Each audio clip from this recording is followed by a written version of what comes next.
যুব ভারতী কাণ্ডে রাজধর্ম পালন করে আগেই নজির করেছেন বাংলার মুখ্যমন্ত্রী মমতা বন্দ্যোপাধ্যায়। এবার এই ইস্যুতে রাফ অ্যান্ড টাফ তৃণমূলের সর্বভারতীয় সাধারণ সম্পাদক অভিষেক বন্দ্যোপাধ্যায়। তার সাফ বক্তব্য, যারা সমর্থকদের নিরাশ করেছে তাদের জবাবদিহি করতে হবে। বেশি উৎসাহী হয়ে আধিক্যতামি দেখাতে গিয়ে যারা সমর্থকদের বা ফ্যানদের অনেক কষ্টে মানুষ টিকিট কেটে এসেছিল, যারা নিরাশ করেছে তাদের জবাবদিহি করতে হবে। এরপরেই মেসের কনসার্টে ঘটা পরিস্থিতির জন্য আয়োজকদের পাশাপাশি পুলিশের বিরুদ্ধেও নিষ্ক্রিয়তার অভিযোগে সরব তৃণমূলের সেকেন্ড ইন কমান্ড।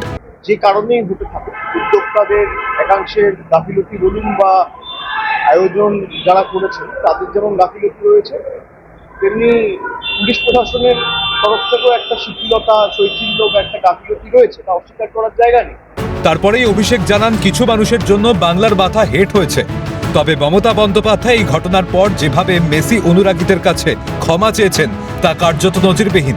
বাংলাকে খাটো করে ছোট করে কয়েকজনের আচার আচরণের কারণে বাংলার মাথা হেট হয়েছে, এটা আমাদের কারোর কাছেই কাম্য নয় বা এটা কখনোই কাঙ্ক্ষিত ছিল না। ইতিমধ্যেই তদন্ত কমিশন বসিয়ে ইনকোয়ারি শুরু হয়েছে এবং রাজ্য পুলিশের ডিজি সহ বিধাননগর পুলিশ কমিশনারেটের সিপি সহ যুব ভারতীর সিইও এবং তার সাথে গতকাল আমরা দেখেছি যে ক্রীড়ামন্ত্রী অরূপ বিশ্বাসের পদত্যাগপত্র মমতা বন্দ্যোপাধ্যায় গ্রহণ করেছে এবং ঘটনাটা ঘটার 1 ঘন্টার মধ্যে রাজ্যের মাননীয় মুখ্যমন্ত্রী তিনি প্রকাশ্যে তার সোশ্যাল মিডিয়া হ্যান্ডেল থেকে পোস্ট করে পুরো ঘটনাটার জন্য ক্ষমা চেয়েছে।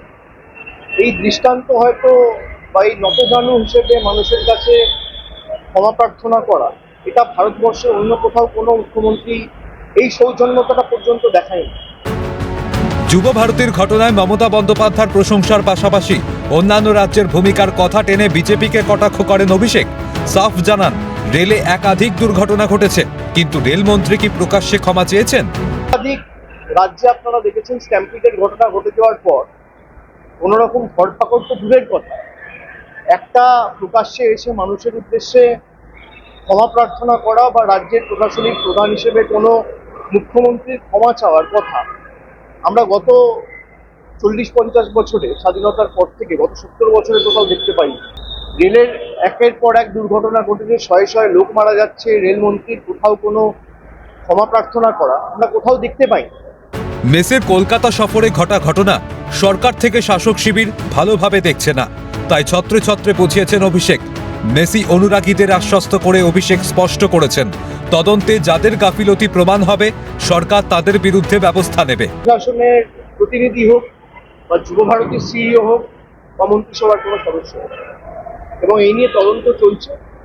আগামী দিনে যাদের গাফিলতি পাওয়া যাবে বা যাদের শৈথিল্যের কারণে এই ঘটনা ঘটেছে, যাদের ইনভলভমেন্ট থাকবে তাদের সকলের বিরুদ্ধেই আমি নিশ্চিত রাজ্য সরকার ব্যবস্থা নেবে। সব মিলিয়ে যুব ভারতী ইস্যুতে সরকার কঠোর পদক্ষেপের পথে হাঁটছে, তা বলার অপেক্ষা রাখে না। শান্তনু সাহার রিপোর্ট, ক্যালকাটা নিউজ।